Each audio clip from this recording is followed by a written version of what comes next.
அதிமுகவிலிருந்து யார் சென்றாலும் அமித்ஷாவை சந்திக்கிறேன்னு சொல்லுகிறாங்க. செங்கோட்டையன் சந்திக்கிறாருன்னா முன்னாள் அமைச்சர். ஜெயலலிதா மகள்னு சொல்லக்கூடிய ஜெயலட்சுமி அவங்க கூட நான் போய் அமித்ஷா அவர்களை சந்திச்சுட்டு வந்தேன். ஒரு மாற்றம் வரும்னு நினைக்கிறாங்க. அமித்ஷாவை சந்திக்கிறது இவ்வளவு எளிதா சார்? அவரை வச்சாக்க ஏதாவது சான்ஸ் கிடைக்கும் தான். இன்னைக்கு சர்வாதிகாரி மாதிரி இருக்கு அவரு. அவரை ஏத்து இதுக்கு மேல பேசணும் எல்லாரும் உள்ள போடும். அந்த மாதிரி நிலைமையில இருக்கு. அதனால சர்வாதிகாரியா இருக்காரு. எல்லாம் யார் யாருக்கோ ஹெல்ப் பண்ற எனக்கு கொஞ்சம் பண்ணக்கூடாதான்னு கேட்டு அந்த பொண்ணு போயிருக்கு. முதல்ல அந்த பொண்ணு யாருன்னு யாருக்குமே தெரியாது. ஜெயலலிதா அவனுடைய மகள்ங்கிற பேர்ல ஒரு 100கணக்கான பேர் விட்டாங்க. அதுல இந்த பாலம் என்ன ஆதாரம் இருக்குது?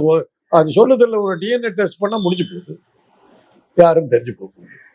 யாருக்கு பிறந்த உங்க அப்பா யாரு? ஜெயலலிதா அம்மா. அப்பா யாரு சொல்ல? யாருக்கு பிறந்த நீ? அந்த ஜெயலட்சுமி சொல்லுமா?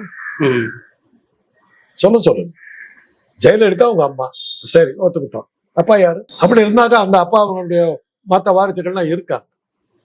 அது அந்த டிஎன்ஏ டெஸ்ட் எடுத்து பார்த்தா தெரிஞ்சு போகும். ஆக இதுல என்ன ஆகுதுன்னா, அமித்ஷாவை ஒரு காமெடி பீஸா மாத்திக்கிட்டு வராங்க. அவ்வளவுதான்.